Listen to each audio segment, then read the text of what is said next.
Hello everyone, welcome to my video on my global reset variable loader. If my voice sounds raspy, it's because I've tried to record this video for the entirety of the day. So yeah, let's just get right into it. So let's first talk about what a variable loader is comprised of. A variable loader is comprised of a variable filter, a loader, and the control wiring. In this case, we're using Crane 4999's variable filter.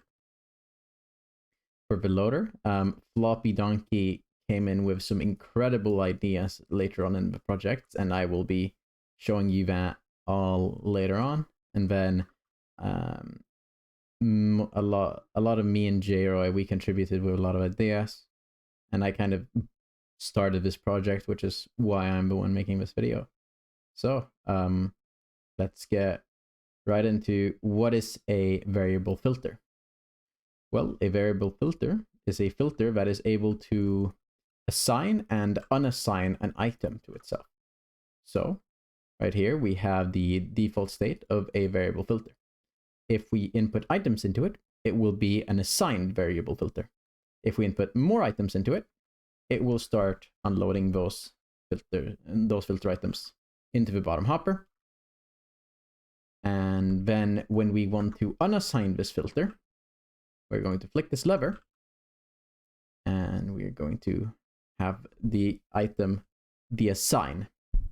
If you want a non-comparator subtraction example, so right here we are just feeding it either signal strength 3 or signal strength 2, depending on if it's unassigned or assigned. So the analogy here would be something like a signal strength 3 filter being assigned mode and signal strength 2 being an unassigned mode. So you might recognize this kind of a hopper configuration or this kind of a hopper configuration. Effectively, what we've done is we've changed the hopper configuration to be like this, which is not something you can do without making sure no dust touches each other. If a neighboring slice was like this, you could not do this. With like this, yeah. So that is essentially what a variable filter is, and this was a work of genius by Crane 4999.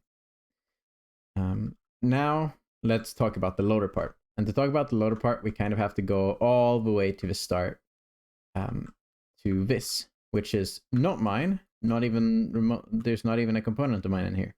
This is Acaciatron's global reset fully hopper locked variable loader.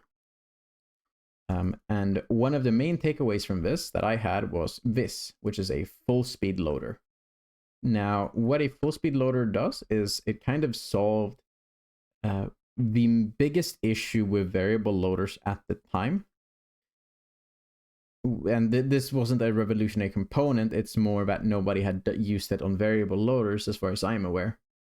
So my idea was to use Crane's variable filter with the full speed loader and find a way to not use timer, because some previous variable loaders that had used Crane's variable filter had a comparator timer, and I wanted to remove that because I don't like that, and it's pretty hard to expand, and yeah.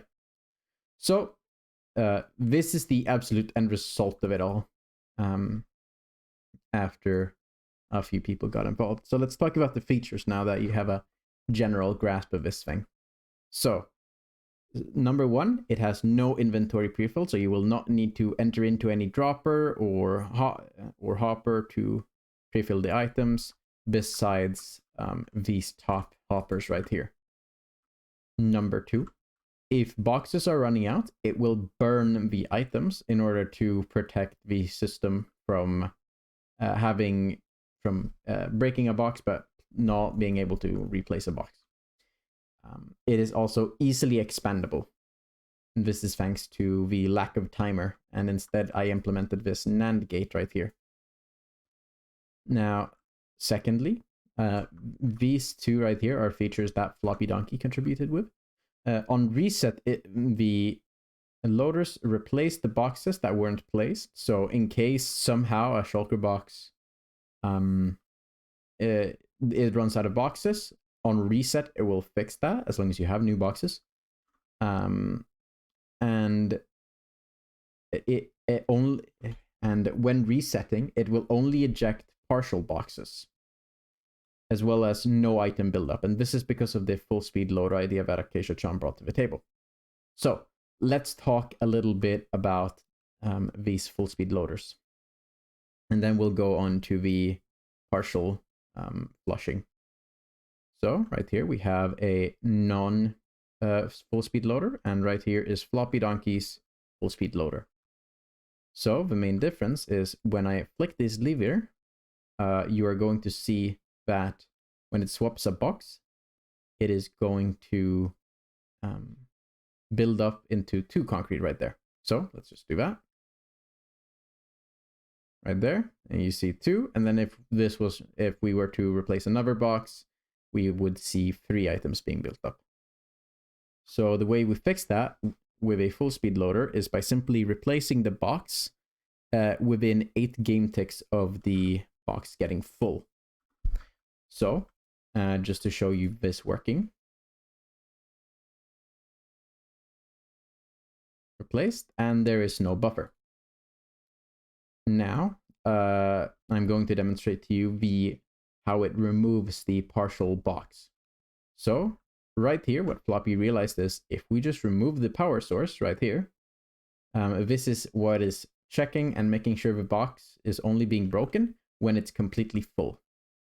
So what Floppy realized is if we just remove this, it'll dispense the box, and if it had a new box, it would replace that box. Now there's one issue with this system, and that is if the box only had signal strength 1. So with this issue in mind, Floppy went to work, and he devised this solution, specifically these observers here. So what he realized is that if you unpower this dust, which is unpowered at TTP of -2, italic priority of -2, and you power this observer right here with within the same game tick, then what will happen is the comparator will be primed by the shulker box. And then we're skipping ahead 2 game ticks now, because that's how long it takes for a comparator to turn on. Before this observer is turning off, because this comparator got updated earlier in the game tick, then this observer, the comparator is going to turn on, but with a signal strength of 15. Now, if you do not get this technical explanation, that's completely fine. You do not need to understand it. But let's just see that in action. So I hit this. Oh, sorry. It did not have any items. Well, I guess that shows the other feature of it. It does not break if it doesn't have any items. So let's see it in proper. There you go. Signal strength 15, and you see the box is falling down there. So this is the brainchild of Floppy Donkey. Full credits to him. Absolutely genius. Well done to him. So with that out of the way, let's talk about how to expand this. So if we go over here, one slice is essentially a 2 wide portion. You'd be semi-right in calling this a 2 wide tileable thing, although it is closer to the truth to call it a 1 wide AB mirror tiled, although you do not need to understand what that means. But either way, as you can see, you kind of have to expand this 2 blocks at a time. So let's do that. So the way you expand it, first we need to prep the slice a little bit. So we need to put a comparator right here on the right hand slice, and then we need to put this dust right there. Then we will be going to the corner of this and the bottom corner of this end cap piece. Move it by 2 blocks, or however many blocks you want to expand the loader with. Then we're going to take the corner of this. I'm going to go 1 block in, So the previous corners was there. New corner is here. We're going to take position 2. And then we're going to do a simple // stack. Now you're basically already done. Some things we need to do. Remove this, as well as replace this comparator with a glass. And we also need to look down here to see if we have a continuous streak of two wide rails. So you see 2, 2, 2, 2, 2 even spacing, but here we have 4. So we're going to replace those with activated rails or powered rails, whichever is the opposite type. For you, it might differ. And at that point, you're done. You have to also expand this water stream. I've done a few takes of this, so that's why the water streams look so weird. But you'll want to use this water stream right here. This is a water stream by Sergey, and it's been tested and is believed to be 100% reliable in terms of collecting the box. There's some massive like Mojang level edge case that we can't fix as storage tackers, but it is 100% reliable.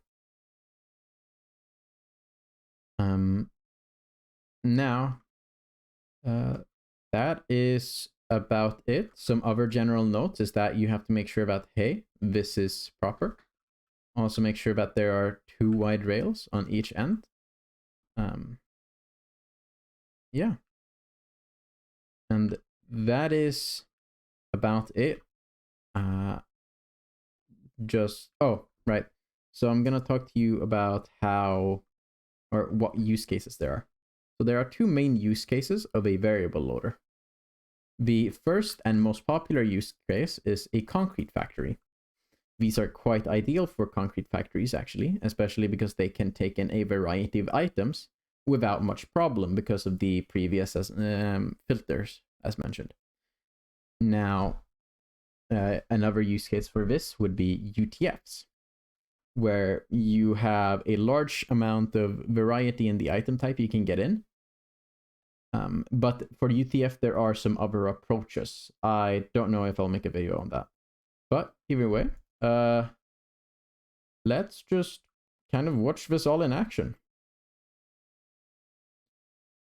Just going to dump a whole lot of items into this.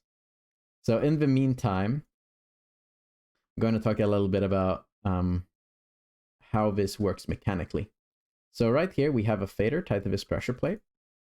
And this is what ensures that items don't, or the loader doesn't randomly unassign the item.